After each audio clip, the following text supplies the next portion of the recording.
sa sobrang mag-evolve ng AI, kung nabalitaan niyo yung AI blackmail niya yung parang developer niya para hindi siya i-shutdown. May ganun? Yeah. What? May ganun na? I think tinesting nila yung instances niyan on several AI models, ganun. Kung may konsensya ba yung AI, parang ganun yung tinetest nila. And ang result is always going na imbis na patayin mo siya, iba-blackmail ka niya. Ganun yung gagawin niya. Yes. May mga nalaman, may na-research ako na may masama kang ginawa. Ilalabas ko to pagka Yung yung information na nilagay nila doon is para meron siyang may kabit daw kunwari. Tapos ilalabas ko yung information na yun. Ganun yung Grabing masyo. Kaya ang ganda nung napanood kong podcast yung about dun sa father ng AI. Sabi nga niya, parang isa siya sa mga yung mga cons sa AI. Parang mag-ingat nga daw. Kasi pag sobrang lumala na yung evolution ng sa AI, tayo din yung mapapahamak sa dulo. Parang yun. Yeah. Pero in regards sa AI and copyright, I agree na dapat merong dito. At least restriction or something. Kasi kawawa yung regulation or something. Mga artists ay yung argument nila naman ng consumer daw kasi, di ba, pag sinasabi ni Asmodee, they really don't care how the product is done. Yun yung which is true. Which is faster and cheaper. They want to go for the faster and cheaper route. But this is not even limited to characters pa. They also use voice actors din. They just record their voice ng kahit konti. Actually, yung very common na voice sa TikTok, nagamit na with AI, hindi pa siya binabayaran. As in, kaya nang gumawa, parang magpo-prompt ka lang, tas may mga mangilan-ngilan ka lang na pictures, tsaka videos na ibibigay. Kayang gumawa ng mala Hollywood or kahit nga pang mga ads na alam mong ang hirap gawin nun. Ngayon, kaya na ng AI. Ganun kagaling. It's developing so well. Meron din na post, jumping bunny on a trampoline.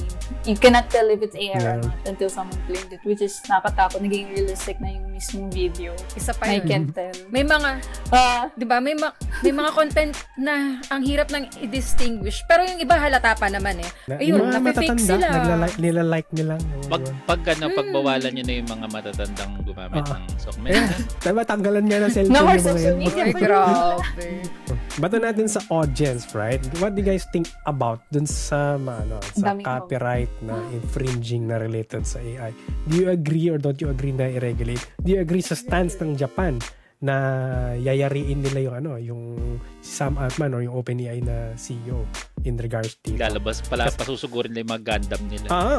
Kasi, dito sabi niya, yung government has indicated na it might invoke ng mga measures under Japan's AI Promotion Act if the infringement issue is not parang resolved. So, yung Japan's nag-take into action na sila in regards dito. Meron din pala akong take na sana, kunwari, ikaw, ginamit ka sa isang AI tool, tapos gagawan ka, dapat pati yung mga normal na tao, paano kung ikaw, kunwari, ginawan ka ng content pero hindi naman talaga ikaw yung nagsasalita and all, pero makatotohanan siya, may ginawa kang something doon, yun pa yung nakakatakot. Sana meron din protection yung mga normal person or lahat dapat may protection about it sa mga ang sabi nga ni Asmon Gold dito, moving forward, lahat ng sasabihin kong bad take sa podcast na to AI yun.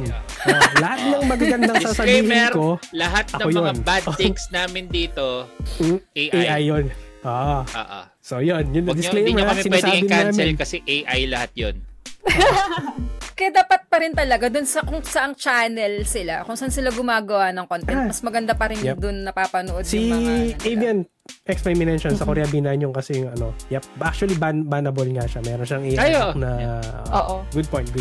Hindi ko pwedeng basahin yung word Kaya major Somali, case diba? Kay Somali kasi ini-AI niya Google. Pero yun nga, kasi meron talaga silang law against doon. May in place na silang parang law against deepfakes. So parang nakuha na parang encompass niya yung deepfake law AI, no? Next week, ang topic natin is AI usage sa Philippines, okay? Ayan. Kung mag-enjoy kayo sa AI conversation natin, meron pa tayo follow-up dito. So, bibitinin natin siya. Bago tayo maka-cancel, outro mo siya. Bago ako maputulan ng internet, mag-outro na muna ako, Converge. Na-joke lang po. Peace po tayo, Converge. Ayoko na magka-problema sa internet. Hello! So, ayun na nga. That's all our topics for today's podcast. Kung meron pa kayong topic suggestion, feel free to leave comments kung saan platform niyo po kami makikita. Basta makikita niyo kami sa lahat ng Pinoy Gamer social media accounts. And shoutout sa mga sumusunod. Yeah, shoutout sa mga recent na mga followers natin. Si Demon Lord Draven, si Izo Aria, si Mamit Onot, Doom Weaver, Fox Bane and Chill, to this guy, Pebbles Gaming, Chimkin Burrito, and then sa mga chatters natin, si Reserve Tontal, then si Puma March, si GM Shadow Game, si Avian 2X, sino pa ba? Yeah, may namiss ako, pasensya na po. Ikaw, Ola Sky, meron ka bang shoutout? Actually, yung mga community ko yung pumasok, kaya kilala ko sa yun. Kulit nyo. Tinadiyos niya ako. Shush. Thanks guys for dropping by sa ating guest here. So, I really appreciate it. Thank you so much for letting me join.